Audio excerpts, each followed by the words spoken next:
केशव गांव में अधिकतर लोग खेती करने वाले ही थे। पूरे गांव में सिर्फ दो ही कुएं थे जिनसे लोगों को पानी मिलता था। कुछ समय बाद गांव का एक कुआं पूरी तरह से सूख गया। अब पूरे गांव के लोग पानी की जरूरत के लिए एक ही कुएं पर निर्भर थे। दूसरे कुएं से पानी भरते भरते लोगों को लगा कि कुएं में कोई भूत रहता है। जब गांव के किसान कुएं से पानी भरते थे तो उन्हें अजीब सी आवाज सुनाई देती थी। खेती करने वाले पुरुषों की पत्नियां तो डर के मारे कुएं के आसपास भी नहीं आती थी। धीरे धीरे पूरे गांव में बात फैल गई कि कुआं भूतिया है। अब रात के समय कोई भी कुएं के पास नहीं जाता था।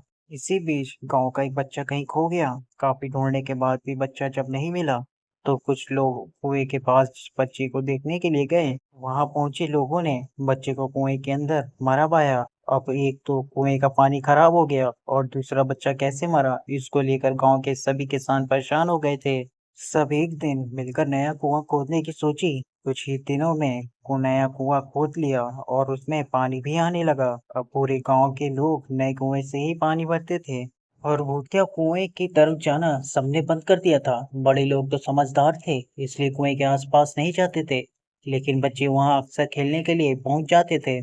एक दिन चार पांच बच्चे भूतिया कुएं के पास खेल रहे थे। तभी एक बच्चा कुएं में गिर गया। उसके चीखने की आवाज सुनकर पूरे गांव वाले दौड़ते हुए भूतिया कुएं के पास पहुंचे।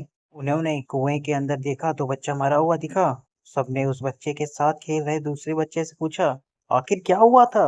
बच्चों ने कहा, वो खेलते खेलते पानी को देखने गया और अचानक कुएं में गिर पड़ा। इस हादसे के बाद गांव वाले ने तुरंत तांत्रिक को जाकर कुएं के पास बुलाया। वहां पहुंचकर तांत्रिक ने बहुत सारे मंत्र पढ़े, जिसे सुनकर भूत सबके सामने आ गया। तांत्रिक ने अपनी विधा का इस्तेमाल करके उस कुएं को छोड़कर जाने के लिए कहा। भूत ने तांत्रिक की बात को मानने से इंकार कर दिया। तांत्रिक ने पूछा, तुम क्यों नहीं जाओगे? यहाँ आकर बच्चे मर रहे हैं, इसलिए तुम्हें जाना ही होगा। भूत ने जवाब दिया, इस कुएं में सालों से मेरा खानदान रहता आ रहा है, यहाँ से बिल्कुल नहीं जाऊंगा। इतना कहकर कुएं के अंदर चला गया। अब तांत्रिक ने गांव के लोगों से कहा, इस कुएं को मुंह को ढक दो, ऐसा करने से किसी तरह के हादसे नहीं होंगे। ये सुनते ही गांव के मुखिया ने तुरंत काम शुरू करवा दिया।